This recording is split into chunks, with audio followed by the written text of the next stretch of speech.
Hey everybody, this is a clip from the latest episode of the Randi Rhodes Show. If you want the full episode, you can watch live on Free Speech TV, Dish Channel 94. Mary had a little man. The fault. We believe that all men are created equal. To the magnificent mosaic that is America. From radio beacon to radio beacon. I have a dream today. Change has come to America. Believe me. Knock, knock. Who's there? It's a figment of your imagination. Randi Rhodes Show. Turn up your mind. Did bureaucratic red tape hamper this response in any way? No, look, the World Health Organization offered the testing kits that they have available and to give it to us now. We refused them. We did not want to buy them. We did not want to get them from them. We wanted to make sure we had our own. I think he said something like, we have the best scientists in America. This is why we're so behind. This is what happened. And poor, doctors, Anthony Fauci and this Birx lady, they're having to cover for this president because if they're not there, then he has no one who understands anything about pandemics. And they don't want to get into it with him because they don't want to be fired because they feel that their best days are spent doing what they're doing, trying to get this idiot to take this seriously. And the only thing that he will take seriously is an economic crash. And that happened. That actually happened while he was speaking. The stock market plummeted today to the second worst plummet in the stock market happened today while the president was speaking. The Dow dropped 2,999 points. That is 12.94%, almost 13%. And if it would have happened before 4 o'clock, we would have had the second shutdown of the stock market that we had today. We had one early this morning. When it came out of the gate this morning, they had to shut down trading for 15 minutes because it plummeted 7%.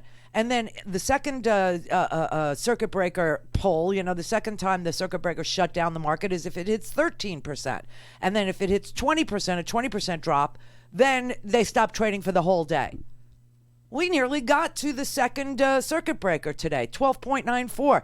It was the worst daily performance of the stock market since Black Monday. Black Monday was when Ronald Reagan was president in 1987, and that was worse than the Great Depression in 1929. It was worse. There is a wave of selling going on, right? And the Federal Reserve on Sunday slashed interest rates for banks, not for you, for banks to near zero so that they could make more profit on loans, right? And announced a $700 billion quantitative easing program, meaning they're going to buy bonds and treasury and it's still not having any, because everybody is hoarding their bread. All these people in the market, you know what they're doing? They're putting it in gold, they're putting it in safe deposit boxes, they're getting their cash. They're taking it out. Trillions and trillions of dollars because we, the consumer, are going to be hobbled.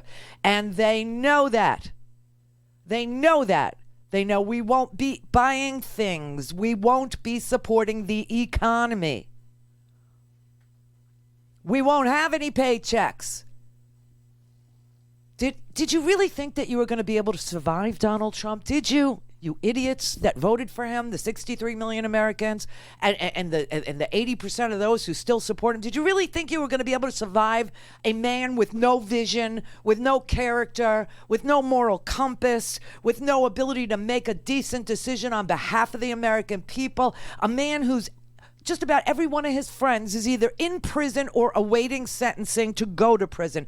Did you think a fraud, a dishonest broker was going to be something you, the little guy, the forgotten man, could survive?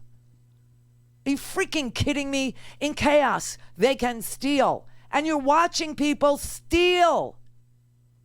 They're putting their money under the mattress. They're putting their money in safety deposit boxes, in jewels, in diamonds, in gold.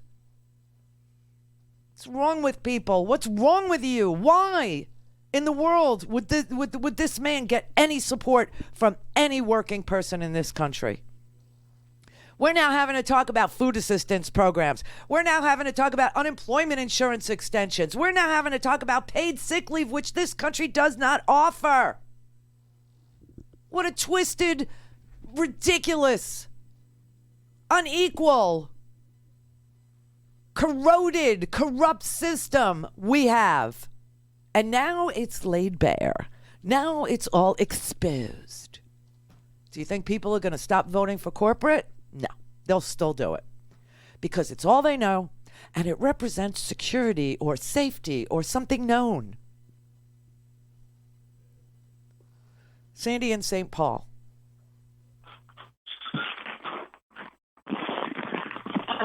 Yes.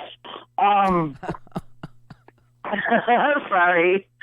I was listening to Trump talking about his testing.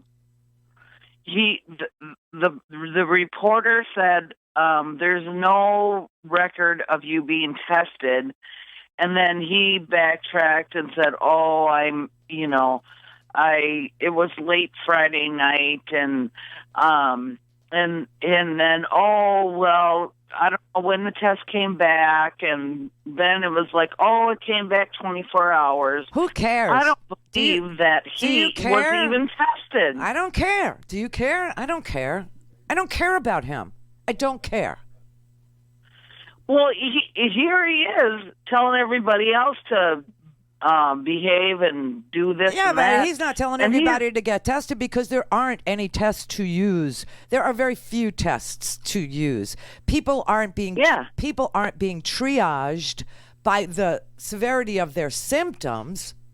People are being triaged by their underlying conditions and their ability to handle an infection, because they have to pick and choose who to give tests to. And that is why we are seeing these draconian suggestions that we stay home, that we hunker down, that we don't go out, that we don't go to work, we don't get on a subway, we don't send our kids to school, we don't go to a restaurant, we can't be with our friends in bars, we can't do it because there aren't tests. That is why we are being subjected to these kinds of measures. And as I keep saying, the World Health Organization offered us tests at the beginning of this mess. And the president said no, because the numbers would look bad for him. Chris in California. Hey, thanks, Randy, for taking my call. If you got 40 million viewers, I'll bet there's at least 500,000 that are in my boat. And that is, I have type 2 diabetes. I'm almost 65. I turned 65 in May. I'm broke as a joke.